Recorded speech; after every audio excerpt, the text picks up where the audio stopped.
महाराज प्रहारा देणाऱ्या त्या गणपतीने महादेवाकडे पाहिलं, पाहिल्याबरोबर जोरात आवाज केला, ओ कुठं निघाले?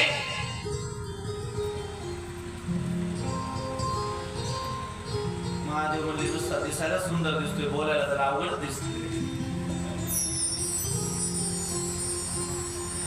गणपती बाप्पाला म्हणू लागले, ओ महाराज कुठं निघाले?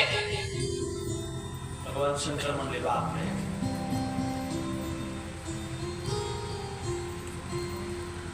आता शिकत चौथीलाच गेला, ए कुठं निघाले?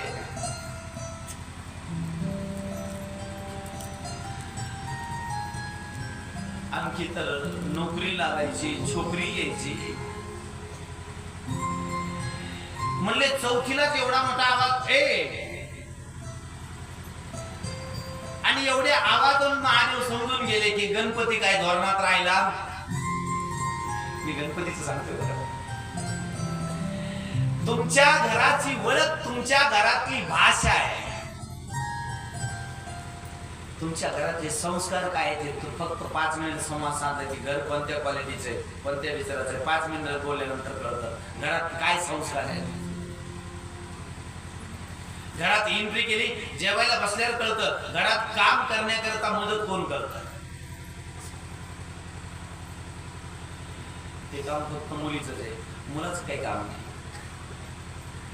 सहाय्य करण्याचं काम यांचं आहे, महाराज मुलाचं काहीच काम नाही. काही गोष्टी नुसत्या पाहिल्याने करतात. ज्यावेळी गणपतीचा पहिला शब्द आला, ओ महाराज कुठं निघाले? भगवान शंकर म्हणले, बालक थोडा उदंड दिसतोय. त्यावेळी महादेवाने गणपतीकडे पाहिलं आणि गणपतीकडे पाहिल्यानंतर गणेशाला म्हणू लागले, ए बालका, मी माझ्या घराकडे निघालो, मी माझ्या आश्रमाकडे निघालो. गणपती बाप्पा म्हणले, आश्रम तुमचा? कारण पप्पाने मुलाला पाहिलेलं नाही आणि मुलाने एकामेकाची ओळखच नाही. आता तेव्हा काय व्हॉट्सअप फेसबुक बी नव्हतं, लगेच फोटो पाठवला असता शंकराला, अशी काही सुविधा नव्हती. बसल्या बसल्या पार्वतीने फोटो पाठवला असता, पहा आपला गणपती, तशी काही सुविधाही नव्हती.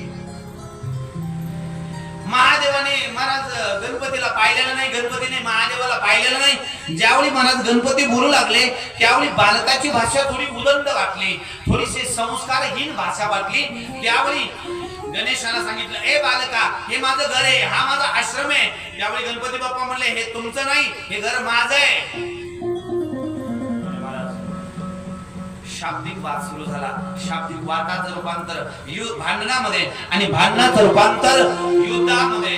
महाराज गणपती बाप्पाने क्रोधामध्ये देवादिदेव महादेवावरती प्रहार केला. त्यावेळी खड्ग घेऊन गणपती बाप्पा महादेवावर प्रहार करतात. त्यावेळी महादेव सुद्धा गणेशावरती प्रहार करतात. महाराज गणेशावरती महादेवाने प्रहार केल्यानंतर गणपती बाप्पाने अति क्रोधाने पुन्हा महादेवावरती प्रहार. महाराज महादेवावरती प्रहार केल्यानंतर शेवटी भगवान शंकराने विचार केला, बालक अति संस्कारहीन दिसतोय आणि अति क्रोधामध्ये माझ्या भगवान शंकराने त्रिशूळाने महाराज या गणेशाचं मुंडकं जळापासून वेगळं. आणि ज्यावेळी जळापासून मुंडकं वेगळं झालं, गणपती बाप्पा जमिनीवरती पडले.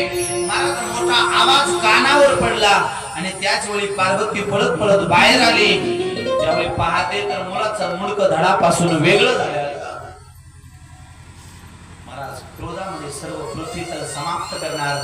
त्यावेळी सर्व देवतांनी माता पार्वतीची स्तुती केली, क्रोध शांत केला. आणि त्यावेळी महादेवाने पार्वतीला सांगितलं, देवी तो आता काही वेळेपूर्वी मला प्रार्थना करत होती की माझ्या मुलाला चांगलं सुंदर मुख द्या, माझ्या मुलाला सुंदर मुख प्राप्त व्हावं म्हणून मी ही लीला केली. त्यावेळी पार्वती म्हणू लागली, लवकरात लवकर माझ्या मुलाला सुंदर मुख द्या. आणि त्याच वेळी भगवान विष्णूला सांगितलं, लवकरात लवकर उत्तर दिशेला जा. जो कोणी आता नवजात बालक जन्माला येत असेल, ज्याचं केवळ मुंडकं बाहेर आलं, अशा बालकाचं मुंडकं तोडून आणा.